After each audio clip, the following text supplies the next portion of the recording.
नमस्कार दोस्तों, जय माता दी। दोस्तों मैं हेमलता उपाध्याय आप सभी का अपने चैनल पर बहुत बहुत स्वागत करते हैं। दोस्तों आज मैं चर्चा करने वाली हूँ 10 चीज़ों का पालन जो कि आपको गुप्त नवरात्रि में करना है। गुप्त नवरात्रि जो है 26 जून से शुरू होने वाली है। इसी महीने कुछ ही दिनों में तो आपके गुप्त नवरात्रि आपको बहुत ब्लेसिंग देने वाली होंगी।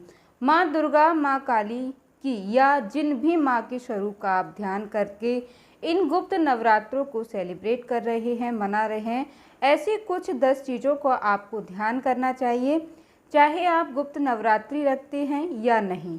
और अगर आप इन चीज़ों का पालन करते हैं तो कहीं ना कहीं माँ की आशीर्वाद आप सब तक ज़रूर पहुँचेगा।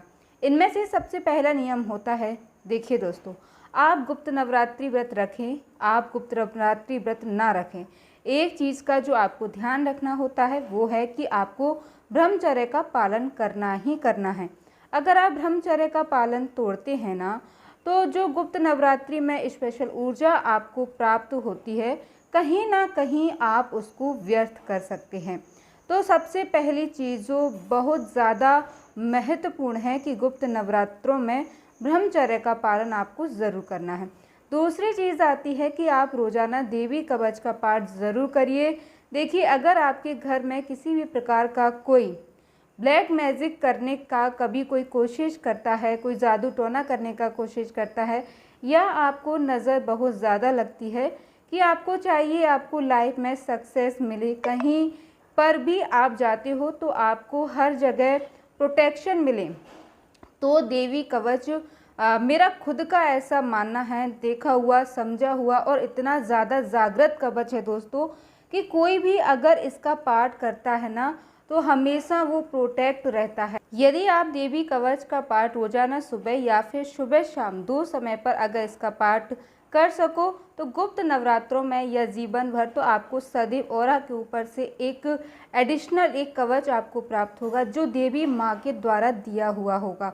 लेकिन इसके प्रोनाउंसिएशंस का खास ध्यान रखना चाहिए आपको। आप जानते हैं इसको हिंदी में, मराठी में, पंजाबी में, कई सारी भाषाओं में यह अवेलेबल है।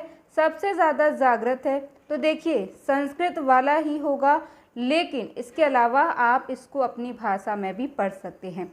और अगर किसी को ऐसा है कि उसे रीड करना नहीं आता है, पढ़ना नहीं आता है, समय नहीं है, तो वो ड्राइव करते करते या फिर इन जर्नल घूमते हुए भी कानों में लीड लगाकर या फिर मंदिर के सामने बैठकर अपने मोबाइल पर सुन सकते हैं।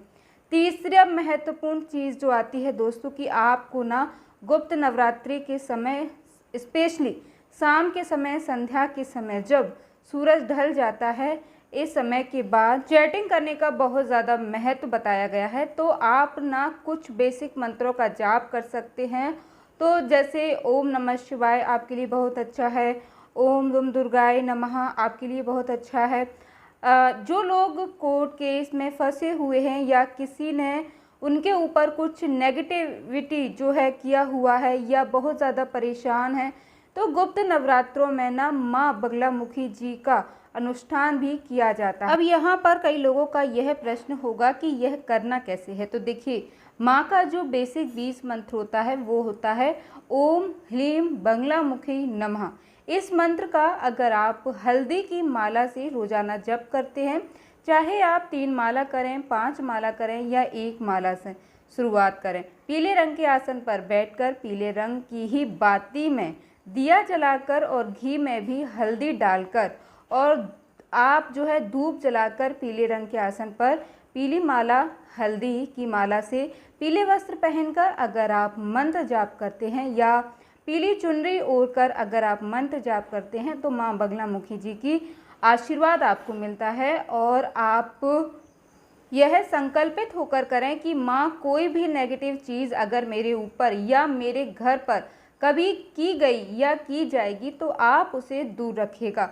दूर करना, मुझ पर जो भी झूठा केस चल रहा है या जहाँ पर भी मैं जिस भी परिस्थिति में फंसा हुआ हूँ, दुश्मनों से घिरा हुआ हूँ, तो जिस प्रकार आपने देवताओं की भी मदद की है उसी प्रकार आप अपने इस पुत्र की भी कर पर जो है कृपा करना। ऐसी प्रार्थना कर कर अगर आप माँ बगलामुखी जी का अनुष्ठान करते हैं, माँ बगलामुखी का मंत्र जप करते हैं या कोई भी मंत्र जप, चाहे आप ओम दुम दुर्गाय नमः करें, ओम क्रीम कालिकाय नमः करें, लेकिन अंदर गाइडेंस कंप्लीट नॉलेज के साथ करना है। अगर आप कंप्लीट नॉलेज के साथ अगर आप इसका अनुष्ठान करते हैं तो आपको बहुत ज़्यादा हिम्मत मिलेगी और माँ का आशीर्वाद मिलेगा। माँ आपको एनर्जी प्रोवाइड करेंगी, आपका ऑरा बनता है और जो भी आप मांगते हो गुप्त नवरात्रों में इसके 100% चांसेस होते हैं, वो आपको मिल जाता है। माता रानी आपको ज़रूर देंगी।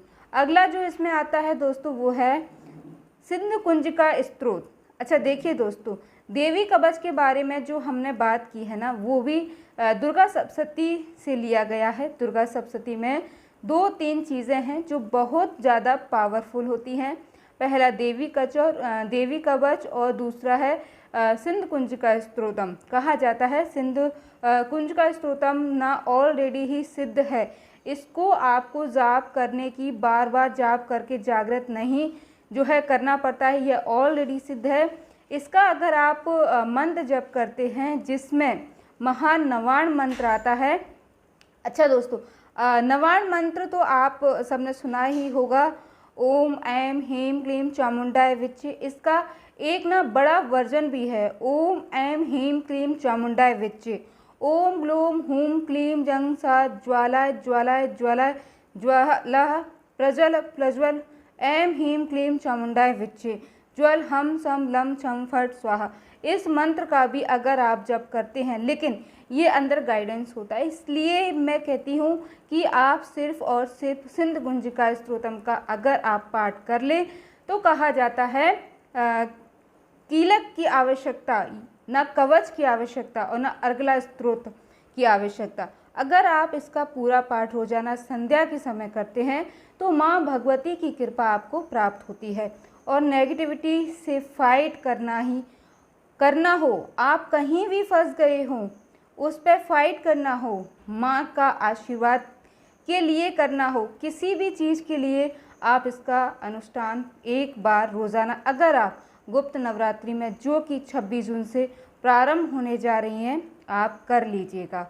गुप्त नवरात्रि में भी नहीं, आप रोज़ाना भी इसका पाठ कर सकते हैं। देखिए इसके बाद ना एक माला नवाण मंत्र की करनी चाहिए या किसी और मंत्र की करनी चाहिए। अगर आप बिगनर हैं, शुरू करने से पहले एक माला शिव जी का ध्यान करते हुए ना आप ओम नमः शिवाय या राम जी का ध्यान करते हुए राम नाम की अगर आप माला करके फिर सिंधु कुंज का स्त्रोत को पढ़ते हैं तो काफ़ी सेफ आपके लिए रहता है। अगली चीज़ आती है दोस्तों, देखो आपको ना अपनी बॉडी को शुद्ध रखना है। ब्रह्मचर्य से हम इसको शुद्ध तो रख रहे हैं, लेकिन इंटरनल जो हमारी बॉडी में जा रहा है ना खाना, इसको हमें कोशिश करनी है कि हम जितना शुद्ध रख सके उतना अच्छा हो। अब देखिए कई लोग तो दोस्तों व्रत रखते हैं तो ये तो बहुत अच्छी बात है, लेकिन जो लोग व्रत नहीं रखते हैं वह कोशिश करें कि लहसुन प्याज का त्याग करें, सात्विक भोजन करें और ऐसी चीज़ें ना खाएं जिनसे आपको दिक्कत हो। कुल मिलाकर दोस्तों तामसिक चीज़ों से आपको दूर रहना है, क्योंकि देखिए दोस्तों यदि आप गुप्त नवरात्रि में अगर आप खान पान को शुद्ध नहीं रखते हैं तो बॉडी की जो सारी एनर्जी है वह आपकी रिजेक्ट हो जाएगी, बाहर निकल देगी। अब हमें चाहिए कि हम जो जाप कर रहे हैं ना वो बॉडी एक्सपेक्ट करे। देखिए मेहनत कर रहे हो, एक्सपेक्ट नहीं करोगे, एनर्जी एक्सपेक्ट नहीं कर रही है अगर आपकी बॉडी में, तो क्या फ़ायदा, आपकी बॉडी नहीं एक्सेप्ट कर रही है। अगर एनर्जी को तो हमें कोशिश करनी है कि बॉडी के अंदर ऑब्जॉर्व हो, इसके लिए कोशिश करना है कि बॉडी जितनी पॉजिटिव रहे उतना अच्छा है, ताकि भगवान का कनेक्शन हमसे बन सके। और कोशिश करनी चाहिए कि गुप्त नवरात्रों में ना हम थोड़ा सा अकेले रहें। अगर आप किसी के साथ बेड शेयर करते हैं, सोते हो, तो कोशिश करो कि अलग से आप अपने लिए एक बिस्तर लगा लें और अलग से वहाँ पर जाकर सोएं। अब देखिए दोस्तों मैं आपको यह 10 चीज़ें बता रही हूँ, अगर आप पालन नहीं कर पा रहे हो तो कम से कम जो है 5 तो करो। आप समझ रहे होंगे कुछ ना कुछ करने से अच्छा है कुछ करना, एटलीस्ट थोड़ी माँ का आशीर्वाद मिले। अगली चीज़ इसमें आती है, देखिए गुप्त नवरात्रि में ना हवन करना बहुत अच्छा होता है। देखो जिनके घर में बहुत एक्सट्रीम लेवल की नेगेटिविटी एनर्जी है ना, तो मैं तो यही कहूँगी कि आप 9 के 9 दिन अनुष्ठान कर लो। मेरी बनाई हुई हवन की विधि की वीडियो शायद आपको यूट्यूब पर मिल जाएगी, आप देख सकते हैं। और आप प्रतिदिन अपने घर पर हवन ज़रूर कीजिएगा। यदि आप रोज़ाना हवन नहीं कर पाते हैं तो आप अष्टमी के दिन या फिर नवमी के दिन एक छोटा सा हवन खुद से भी कर सकते हैं, तो इसको आप ज़रूर कीजिएगा। इसके बाद दोस्तों अगली चीज़ आती है, वो है कि आपको ना कलश स्थापना ज़रूर करनी है। कलश स्थापना बहुत ज़रूरी है। देखिए अपने घर में अगर आप कलश स्थापना करते हैं ना, तो हर प्रकार की पॉजिटिविटी को आप एक इनवाइट देते हैं और कहते हैं कि आपके घर में वास करे। देखो कुछ चीज़ें तो कलश में डालनी बहुत ज़रूरी होती हैं, जैसे कि इसमें आपको 2 लौंग, 2 इलायची, पहले तो पानी भरकर थोड़े से अक्षत, यानी कि कलश स्थापना कैसे करनी है इसकी वीडियो मैं आपको अलग से अपलोड कर दूंगी, तो वह भी आप लोग देख लीजिएगा कि कलश की स्थापना कैसे की जाती है और उनमें किन किन सामग्रियों को डाला जाता है। कलश के ऊपर नारियल भी रखा जाता है और नारियल का जो मुख होता है वो साधक की तरफ होता है। अगर आप निष्काम भाव से कर रहे हो तो पीछे की तरफ नारियल का मुख और नीचे की तरफ नहीं होना चाहिए, वो एकदम गड़बड़ होगा। नवरात्रि के अंतिम दिन कन्या पूजन आप लोग ज़रूर कीजिएगा। भले ही आप व्रत रखते हैं या फिर व्रत नहीं रखते हैं, लेकिन कन्या पूजन बहुत ही ज़्यादा आवश्यक है। आप भले ही एक कन्या को या 2 कन्याओं को भोजन कराइएगा, लेकिन भोजन आप ज़रूर कराइएगा और कन्या पूजन ज़रूर कीजिएगा। आज की वीडियो में बस इतना ही। मिलते हैं अगली वीडियो में कुछ विशेष जानकारी के साथ और बहुत ही महत्वपूर्ण नियमों के साथ। कलश कैसे आपको स्थापित करना है इसकी वीडियो भी आपको हमारे चैनल पर मिल जाएगी। धन्यवाद दोस्तों, जय माता दी।